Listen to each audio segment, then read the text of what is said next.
the United States and Las Vegas in particular was headed for a major meltdown, and that this was occurring in 2007.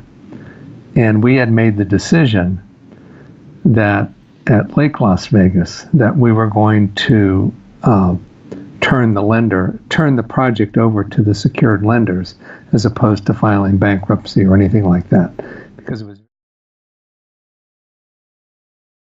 we told them exactly what was happening, that the Transcontinental Group was leaving the project and that it was going to be turned over to the Credit Suisse as the secured lender, and that they would be putting in a new management team altogether. And we just gave it to them straight. And we told them that because of the market, certain assets were going to be closed, such as the Falls Golf Course, that the Ritz-Carlton would be turned over to the secured lender, which in this case was Deutsche Bank, so that all of those things would be happening. And emphasized to them that, again, it wasn't their fault. It wasn't, in very few cases, it had nothing to do with the performance of those people. It had to do with the performance of what was happening in the Las Vegas market with the financial collapse that was occurring in 2007 and 2008. My role as the chief operating officer was to help inform everybody and to make them aware. What I really believed was that communication was a important part of the equation.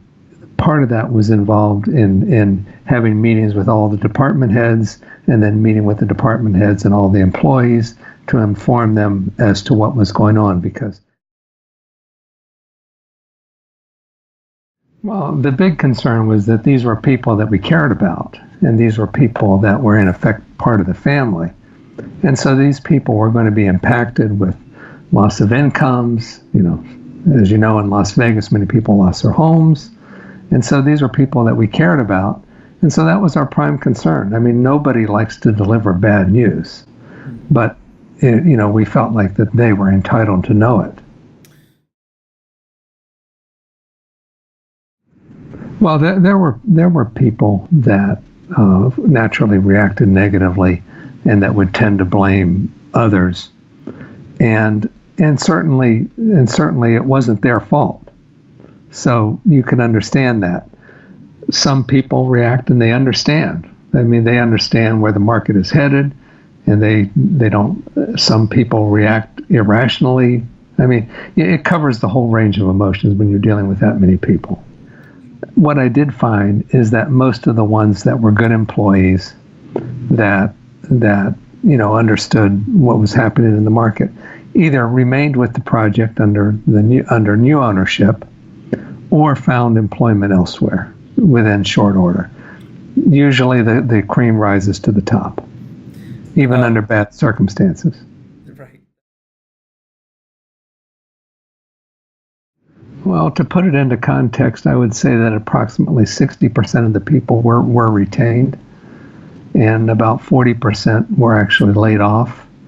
In gross numbers, that was roughly 400 people that were laid off. So that's a major impact. And, all we could do is to really communicate the facts and let people do what they're going to do. And what you find out is that the people that are truly motivated and that wanted to do well and wanted to continue to work hard and continue to prove themselves to the next ownership group. Hindsight's always 20/20, and sometimes I think that the better choice would have been for us to actually put it into a bankruptcy proceeding and maintain control afterwards ourselves. And that would have been for the benefit. That would, I think, have benefited the employees and even the project more so. But that wasn't the direction we chose. What I do feel good about is that we were upfront with everybody. We did not hide the ball, so to speak.